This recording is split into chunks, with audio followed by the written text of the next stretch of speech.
Hello, this is Ignorance is Bliss. I'm Farah. I'm Hodan. I'm Lisa. And today we are going to be discussing victim blaming culture.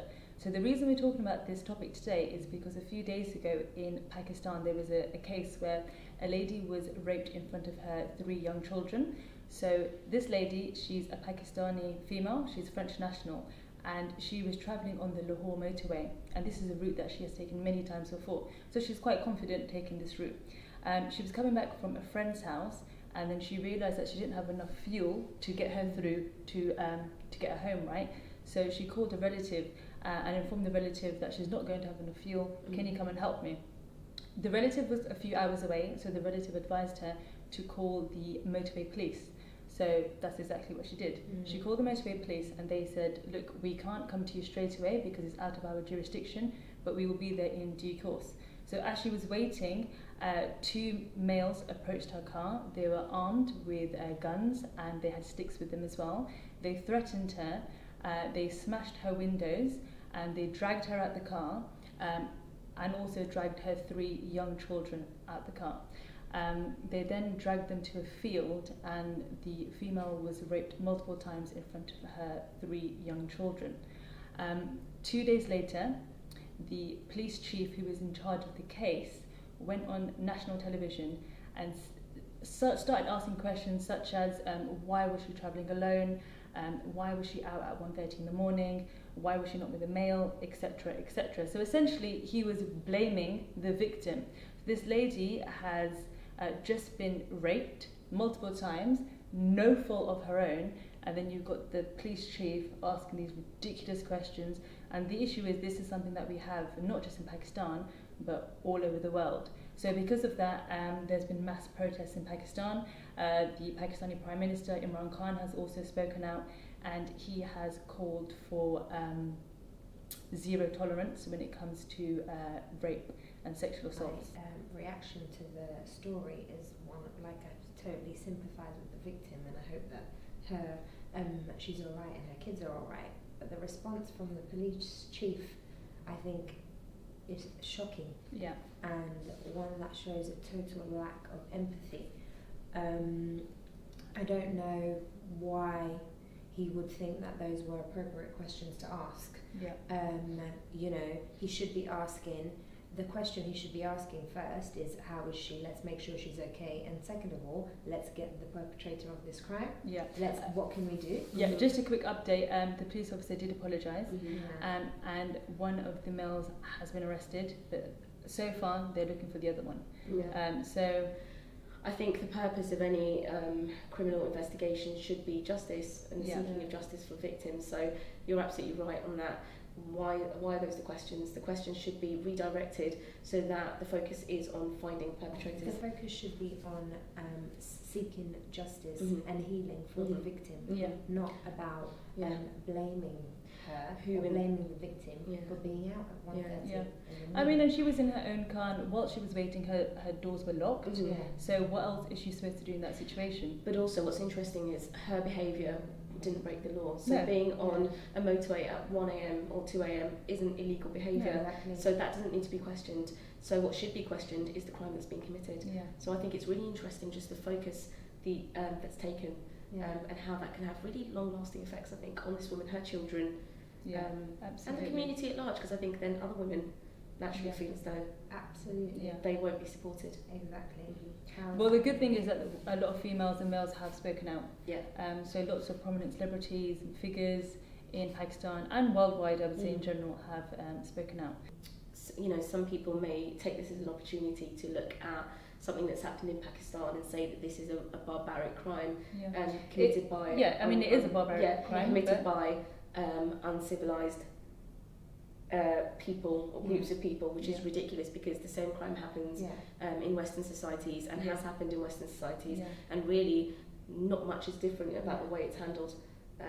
No. So just thought I'd make that clear because I think it needs to. It's a global issue. Yeah. This is not just a Pakistan problem or a Pakistani society issue. I was talking to you girls earlier about a case in 2001 in Ireland. A lady called Lindsay Armstrong, 17 years old, I believe at the time. She was raped, and during her trial, she was forced to hold up her underwear and she was forced to read what was on her underwear. She wasn't a sexually active young lady, but again, the focal sort of point of the trial was based on what she was wearing. And although the perpetrator was convicted, she actually died by suicide 3 weeks later. So again, it just shows how society is blaming females when they're clearly not in the wrong. And a lot of people who might be watching might be thinking, well, why is death by suicide the action that she chose to take when justice was served, quote unquote? But I think the issue is the process. Absolutely. In the courtroom, and how which can be really dehumanising it is, degrading, etc. And really embarrassing when it shouldn't be embarrassing, but embarrassing to talk about something of that nature out loud to a group of people, especially when it's traumatic. And the stigma that's still attached to sexual violence, and the stigma attached to the victim when there should be none. Victims should feel like they can report these things and talk about these things without being judged negatively for it. Very recently, in 2018, there was a very similar trial where a 17-year-old was raped by a 27-year-old, and the defence lawyer, you have to consider what she was wearing. She was wearing a thong with a lace front, and again, it's like, why are we holding up underwear in court of law? Why is that the focal point? So this keeps happening. This keeps happening. It keeps happening where even though someone has died by suicide, we're still doing it again. I don't understand. We're not learning about the impact that has on the victims. And it's not focusing on the crime that has been committed. Why are you asking the victim to show their underwear in a court of law? Absolutely. What's that got to do with anything? And also the focus of shame is shifted onto the victim and not the perpetrator. And it's really almost an injustice in the courtroom. Absolutely. Where the perpetrator, I know obviously it's not been proven and there's a way to try crimes of this nature or any crime, but if anyone should be feeling shame of an accusation like that, it shouldn't be the victim. And we know that in the UK, in cases of sexual assault and rape, the questions that are asked of the victim are things to do with their sexual history, their clothing, and things to try and make them look bad in front of the defence or in front of the people judging. So those are not. We're still asking the wrong questions. Why are we asking those questions? We're still shifting the blame away from the perpetrators. And we really need a shift in culture. And obviously we had the metoo movement that kind of started with the hashtag #MeToo in 2017, but actually was founded in 2006 by a lady called Tarana Burke, who started metoo as a non-profit organisation in her neighbourhood for young women of colour, brown and black women, she says, this is her own words, for brown and black women to have a support network where they can talk about their experiences of sexual violence, sexual assault and rape in a safe environment so that they can support each other and heal. And she says that we really need to listen to survivors of sexual assault and find out what they need, because it's not always prosecution. So that's how she saw it. So when the hashtag went viral with the actress Elisa Milano, tweeting, if you've ever experienced sexual assault, please reply to this tweet with me too, just to show the extent, because then maybe people will start to understand, following the whole Harvey Weinstein scandal. She had thousands and thousands of responses of women sharing their stories. But after that, people were like, okay, so we know all the stories now, we know it's a massive problem, what do we do? So then we had hashtag now what? And actually, a couple of things have changed as a result.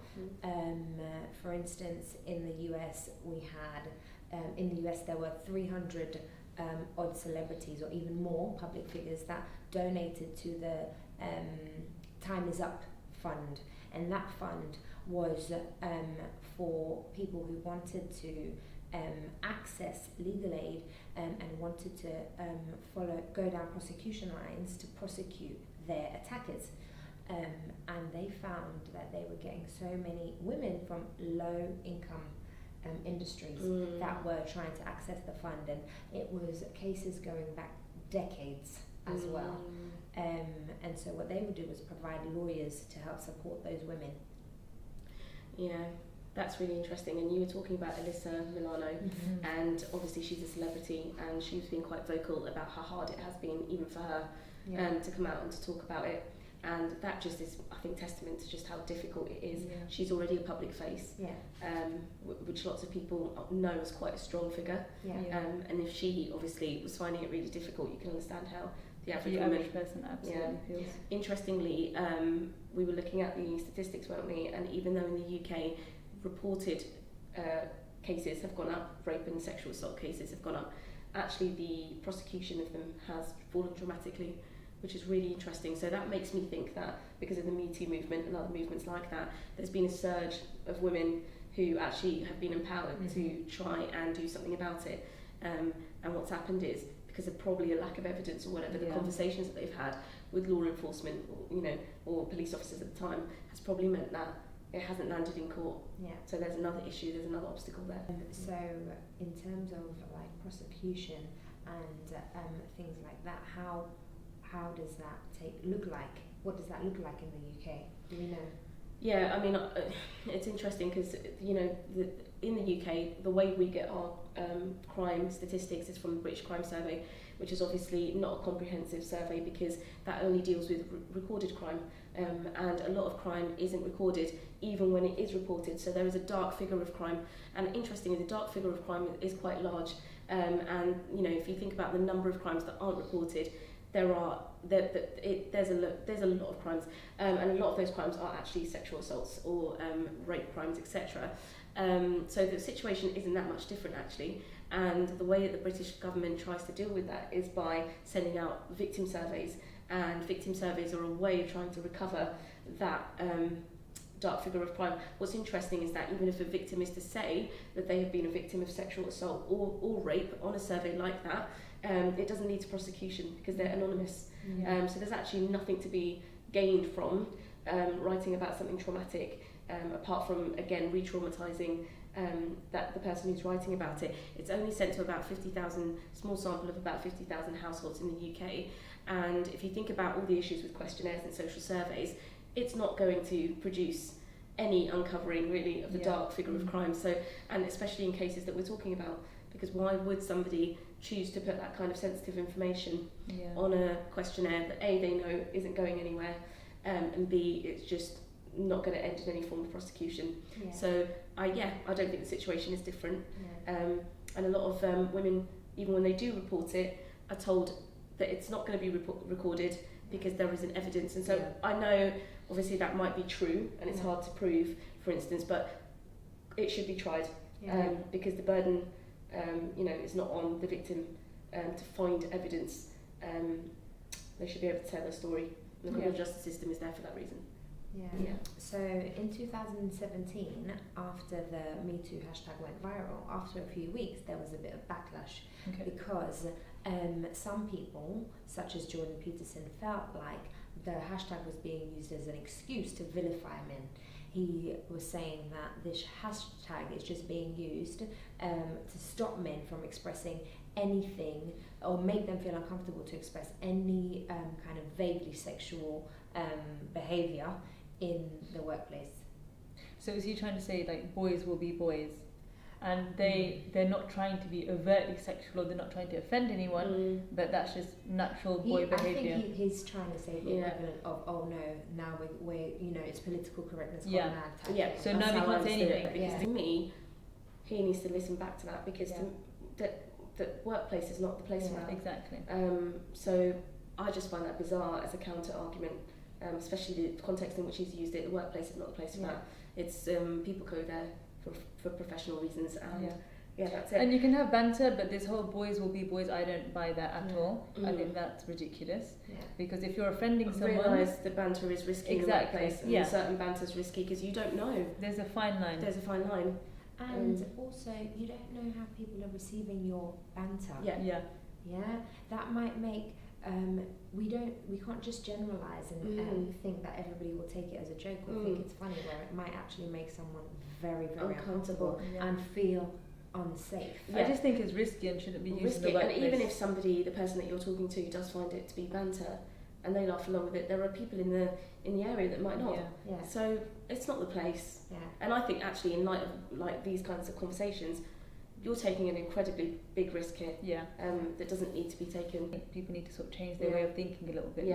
And the counter movements are just counter movements for the sake of it. And look, you know, it was a platform for women.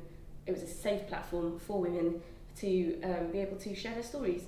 And it was created for women as a safe space. That's it. That's the sentiment. So I don't really think much light should be given to counter movements. And exactly, for survivors of sexual violence to know that they are not alone and that there are other people they can talk to. Hence the hashtag #MeToo. Like, you can talk to me as well, because I've also experienced in a non-judgmental way, which is important. So do you think that people can do anything in terms of raising awareness by utilising their platform? Continue to use the hashtag, despite the counter arguments, counter movements, etc. Continue to use the hashtag, just as we've talked about. It's set up for the right reasons, and it gives a lot of support to people who may need it. So don't be afraid to use the hashtag. Share your stories. No to silencing voices, really. And I think it's just really important that we continue to have these conversations in our friendship groups, with family members, with male friends, because we really need men to be having these conversations too, for real culture shift to happen, so that they are aware how kind of certain behaviours might make women feel. The reason why I say that is because I was talking about the case in 2018 in the UK, in Ireland, and an Irish MP actually made a bit of a standpoint. She held up underwear in the Irish Parliament to make a point of this routine victim blaming culture that we have. So she said, I know this is really embarrassing, I'm holding up a pair of underwear in Parliament, but how do you think people feel that are in the court of law and then their underwear is being held up in front of them? So I think we just need to change. I think we need to have policy in place for starters, because I don't actually understand why that is happening. I think that's crazy that happens. I understand that there's levels of evidence, etc., but I don't know why your underwear has to be held up in front of you. I think that's so degrading. It's crass. There's also this idea that sometimes women falsely accuse men.